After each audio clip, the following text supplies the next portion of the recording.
because when I discovered it, it was a real revelation to me, that 36% of us as Indians are or will be depressed at some point in our lives. Let me share another statistic before I introduce my guest this morning.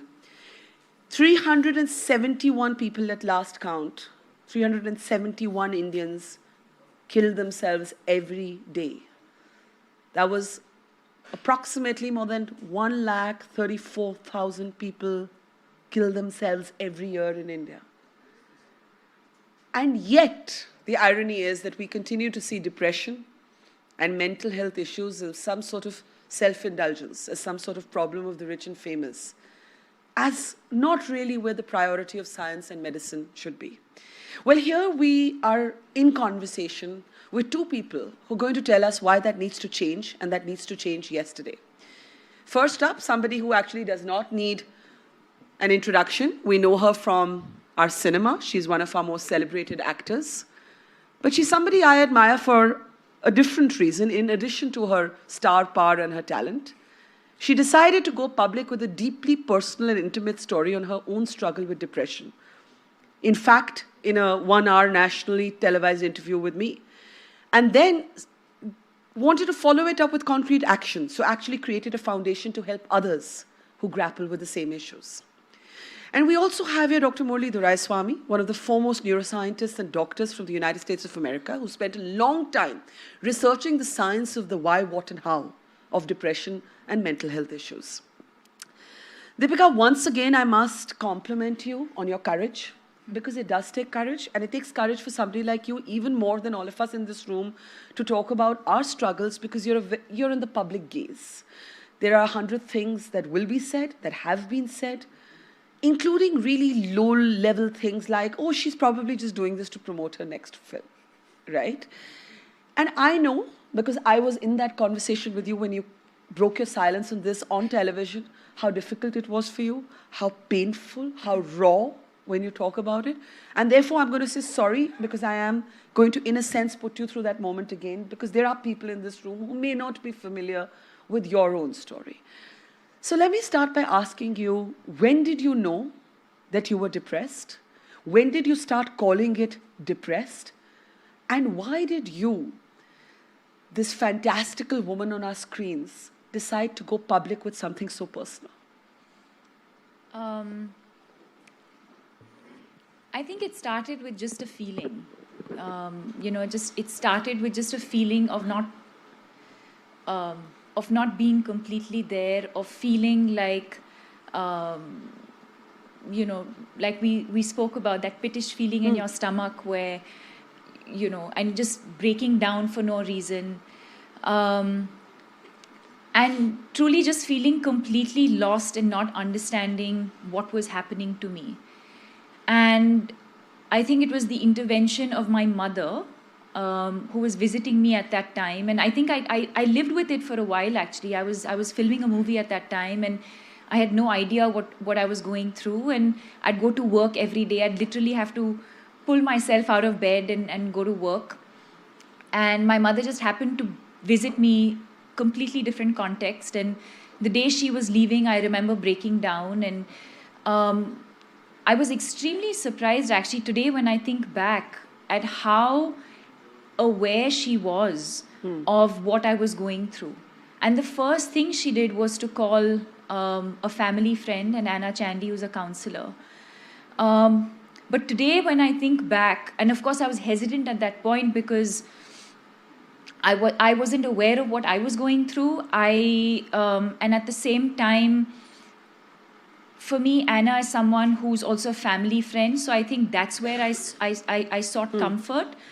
But at the same time, I don't know if I would have done the same thing if I didn't have, sort of that comfort level. But it was my mother who really sort of identified the symptoms and immediately called her up. And in one phone conversation with Anna, she sort of understood what I was going through. But at the same time, I think it's the way she dealt with me and with the situation at that point. She didn't raise any alarms.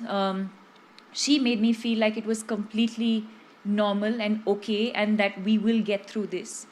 And then, of course, with her and Dr. Shan Bhatt, who, have worked on me, um, you know, so I think initially I was also reluctant to take medication. But I think at one point I was just extremely exhausted.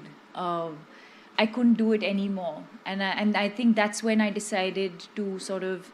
I said, okay, let me start medication. Let me accept this help that people are willing to give me, and today there's a lot more awareness. I don't think I can say that I'm completely over it, but it's always a fear at the back of my mind that I might always have a relapse because it's been such a bad experience for me.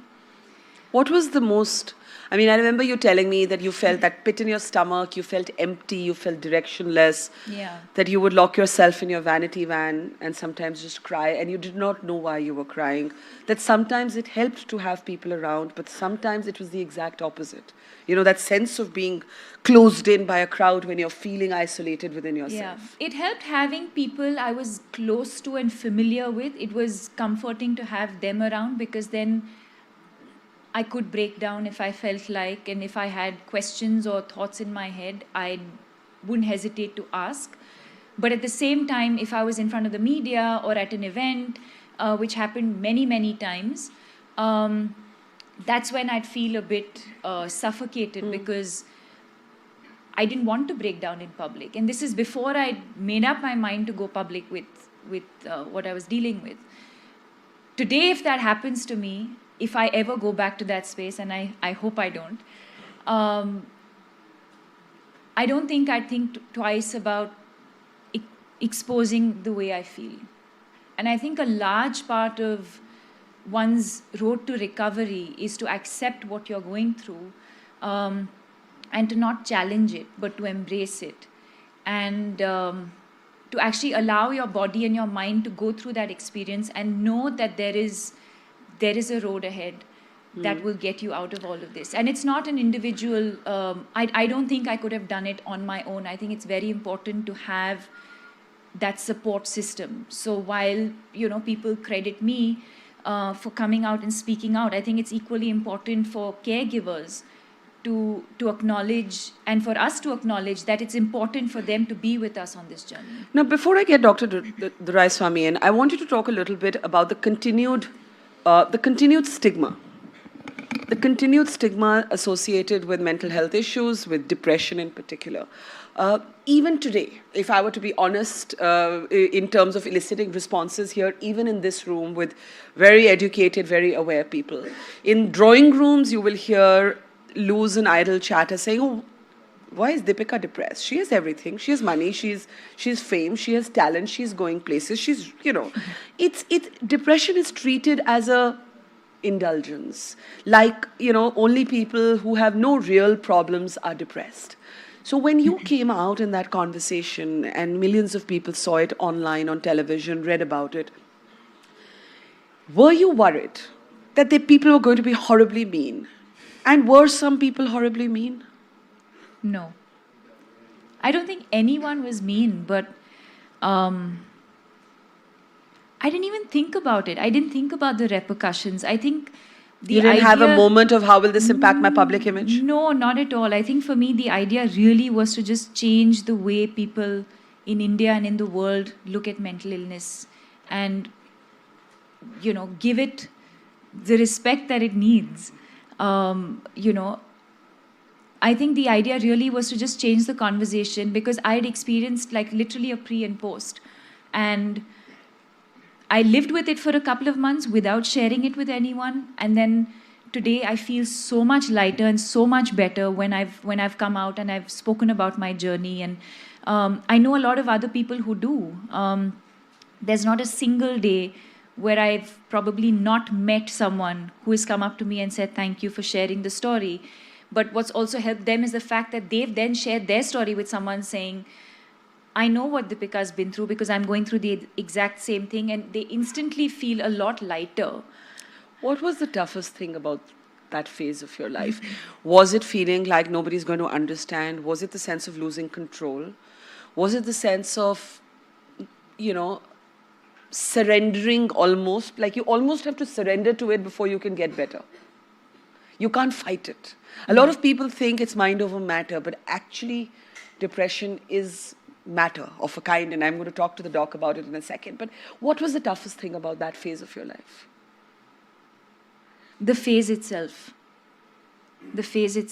I think before the intervention, I think before I understood, before my mother saw it, before anyone else saw it, to have to wake up every morning, to drag myself to work, to put on this face like everything's okay, when deep down inside I had no reason why I was where I was and what I was doing. And life just it felt like there was no purpose. I didn't feel like it made absolutely no sense. Just life made no sense. So for me, I think that was the toughest part. And Murli, that can be staggeringly lonely. What, the thing about depression is this kind of chicken and egg thing, right? You're already feeling like shit inside. You're feeling what Deepika calls that pit in your stomach. And then you feel like if you share it, she was, I think, in a way lucky because she had this really supportive family. She had this broader support structure in terms of a family friend who was a trained counselor, Yeah. Shyam Bhatt, a wonderful doctor. But most people are embarrassed about being depressed. Most of us are just plain embarrassed because we think we'll be judged. That's right. Even though 36% of this country, according to the World Health Organization, is depressed. Yeah.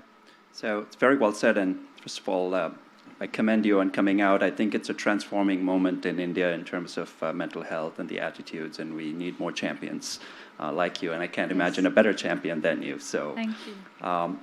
I want to point a few things about statistics that you alluded to. Depression and mental disorders are now the leading cause of disability in the world. And they are soon going to become the number 2 cause of death in the next 10 years or so. In India, something like 150 million people have mental disorders, and especially amongst youth. The average age of depression in India is 30. Women are twice as likely to have it as men. Yeah. And amongst youth, which is sort of defined as people under the age of 25, I think in the previous session, Karan said that roughly half of India's population is under the age of 25, and our country depends on them for all of the accomplishments it's going to make. There is one suicide every hour in that age bracket, making India maybe one of the leading suicide countries. Yeah, it is the highest number of suicides age bracket. Between 18 and 29. That's right. And all of the symptoms that Deepika described are classic symptoms of depression. There is an enormous treatment gap. It takes on average between 1 to 2 years for the average person with mental illness to even be sort of recognized that they have the symptoms to seek help. And we have something like a 10 to 30-fold shortage of mental health professionals in this country. So even if somebody recognizes that they need help, it's very hard for someone living in the rural areas or someone who's poor coming from sort of the marginalized sections of society to find the right care and treatment. Can you speak to exactly on that? Can you speak to why then depression is not treated as seriously? As another illness which is more physically identifiable, maybe. Like one of the things that Deepika mentioned was that she resisted medication. Now that is a very, very, common response. I mean, I remember I used to get anxiety attacks, and when my doctor told me, you need to go on medication, I said, no, I don't want medications, messing with my brain. Now, this is a standard response, and I was having this response as an educated, aware journalist, right? So what intrigues me about the battle against depression is we are not able to cross that collective psychological barrier where even everybody sitting around me, the first instinct is this happens to other people. Hey, why would I be depressed? This happens to other people. Yeah. So I think Tipper Gore, Al Gore's wife, suffered from depression, and she described depression as the greatest stigma of the 21st century. There's 2 elements of that stigma. The stigma of depression is unlike the stigma of any other physical illness. One is there's a self-stigma. Yeah. You yourself feel bad and you think it's a weakness.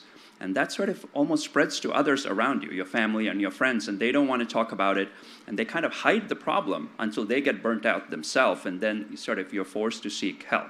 So it's a twofold, and depression affects the core of who we are as human beings, our emotions, or just our personality, our cognition, all of that, and that's, I think, explains why the stigma has been so great. And I think things like what Deepika's foundation is doing, education, is really the core of overcoming stigma, especially education at younger age groups. And I think PM Modi, in one of his radio addresses, said very simple, expression rather than suppression. And I think Deepika, exactly, she has done that by talking about it, by spreading the word, by educating people, especially in the youth.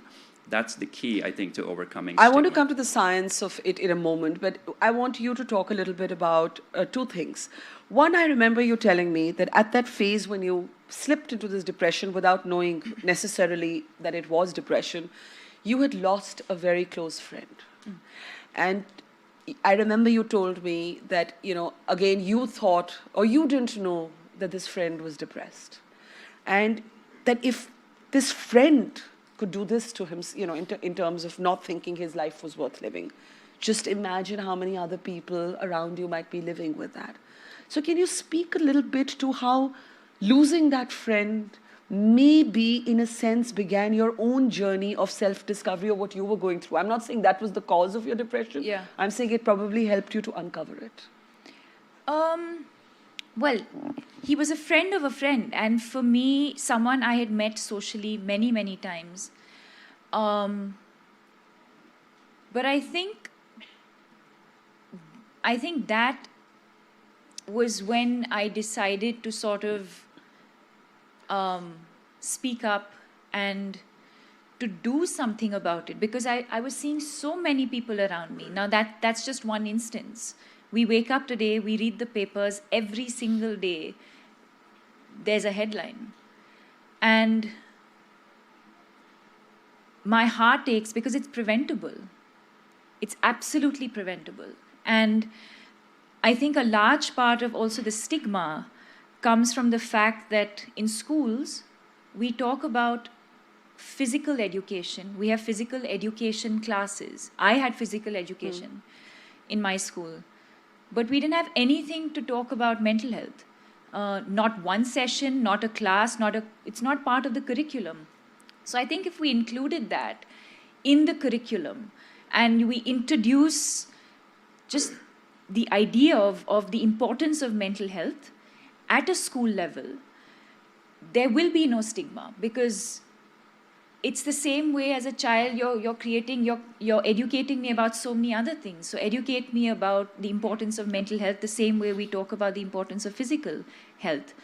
But yes, I think it was that one experience, but it was many other, of course my own experience, and then to see someone who I'd known for so many years, and like I said, you see it all around you, and I've been there, so it hurts to know that maybe in a matter of moments, or maybe some sort of intervention by friends or a family member, or maybe that moment could have passed and maybe things would have been very different today. And we're actually talking about saving lives here. We're not talking about something self-indulgent. We're talking about suicide. We're talking about people who feel, and this happened to your friend or friend of a friend, but you yourself had reached that perilous point where you were like, I don't want to get out of bed and go through my day. This life doesn't make sense to me. And that is an isolating, and actually it's a very dangerous, I want to underline how dangerous that sentiment is. It is.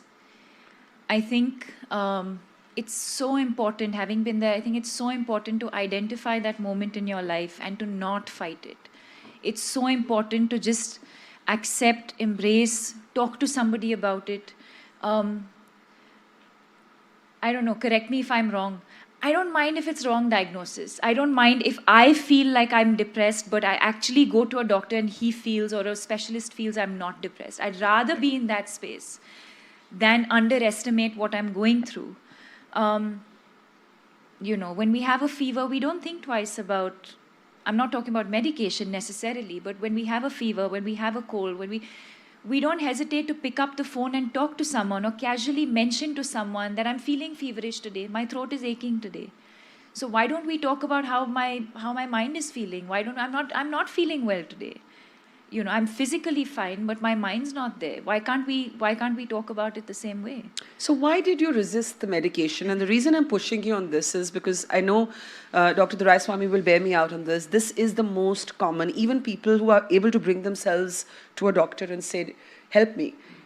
There is a resistance. The mind, we treat our mind as something, we ourselves treat our mind as something different. Yeah. Like if somebody tells us we're diabetic and we need Januvia or insulin, we will take it. And we'll say we'll also exercise and we'll lose weight and we'll do all of that, but we'll take the medicine. But when it comes to mental health, we resist. Why did you resist medication at first? I think it's the same stigma that we're talking about. It's the same Exactly. stigma. That what if I'm already not feeling great, and what if this thing messes with my mind even more? It's the it was just the stigma, nothing else. And the day I overcame that, I'm fine. So, how do we know if we're depressed? Great question. So, And not just sad. No, it's a great question. So I think what most people don't realize is that clinical depression is not just your everyday blues or everyday passing sadness. We all encounter moments of sort of blues, rejections in our work, family life, accomplishments, playing tennis, you lose to somebody. Yeah, we're all sad. But most of those kinds of everyday blues, we're able to snap out of it in a few days, in a few hours. Clinical depression is far more serious, far more debilitating. Typically, we define clinical depression in medical terms as someone having 5 or more symptoms of depression for most of the day, for at least 2 weeks. And these symptoms are impairing your everyday functioning, both at work and in your family life. So Google recently put out a screening questionnaire on their search tool called the PHQ-9. It's a validated depression screening tool. It's not a diagnostic test, so you cannot diagnose yourself with depression. And hundreds of thousands of people have already taken this screening tool. It's not available in India yet. All it tells you is if you score low, then your mood symptoms are probably just benign everyday blues, adjustment to life stressors. If you're scoring on the high end, it's time, as Deepika pointed out, to go seek professional help. It may be depression, it may not be depression. A variety of medical conditions can also mimic depression. Thyroid imbalances, vitamin deficiencies, in the elderly, small strokes, medication side effects. One reason why people don't want to take drugs is many older antidepressants carry a lot of baggage with them. In fact, a new study just came out that antidepressants double your risk for death on their own. So that's the sort of... So then what do we do? Well, so medication is not the solution necessarily for depression. So milder forms of depression can be treated with therapy, can be treated with yoga, exercise, lifestyle changes, environment changes, family support, reducing isolation. There's a variety of things that one can do. But you mentioned Google, and Yeah. one of the things I want to talk about is the double-edged sword that technology is. Sure. So we live in this most interconnected yet lonelier world than ever before. And we've all heard of this disaster, sort of things like the Blue Whale Challenge that are actually leading young people into this sort of sense of isolation and suicide and death. And the dangers of being alone in a crowd, the dangers of having a relationship only with your phone. Are these things to worry about more today than before? Is it true to say that we're in more danger of being depressed in today's world than we were 30 years ago? Or is it that 30 years ago we simply didn't know what depression was? I don't recall what the newspapers said 30 years ago, but they probably said things like the Sony Walkman would cause depression. I don't know. Maybe. I have no idea. But yes, it's true that... So we actually did a very interesting study. We monitored internet usage amongst a group of freshmen for a whole semester. And just based on their patterns of internet use, we could predict who were depressed and who was not depressed. For example? For example, people who just spent an enormous amount of time just on certain types of video games. You can tell by the color of the Instagram photos whether someone is depressed or not depressed. Explain that. Just people who have depression or who are going to get depression 3 to 4 months from now tend to post darker, more muted colors on Instagram. They don't tend to use the brighter colors. A study just came out like about a week ago. It's not yet, of course, these are not diagnostic tests, but what I'm saying is we have a two-way relationship with technology. Anyone who just spends over too much time with the internet. That's everyone here. Well, not just... We are all depressed by that. No. That screening test, we're all failing. No. that's causing sleep problems, which is going to lead to cognitive impairment and dementia late in life. Yeah. So let's not worry about that. That'll be another session.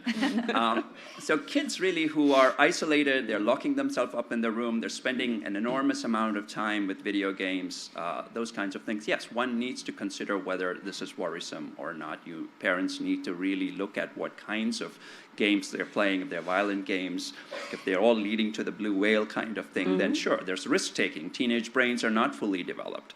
So that's where I think one needs to be worried. On the other hand, I think technology can have a positive role because one, you can increase the access to counseling, and I'm sure your foundation is going to use technology for education.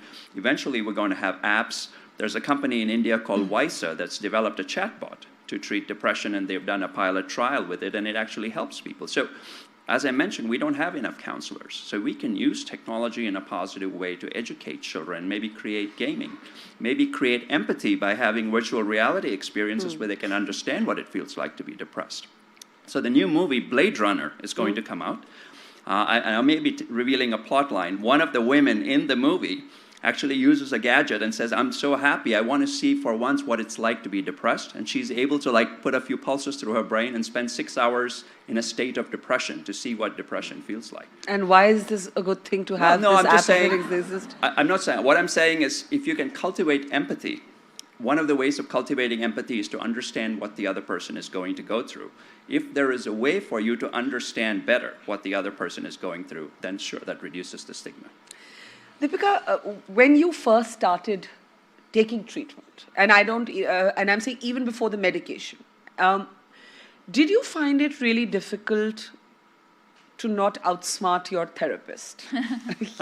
Because what a lot of us who think of ourselves as reasonably intelligent, we say we know ourselves. We know ourselves, and what are you going to tell me, some stranger sitting on a couch, that I don't already know about myself?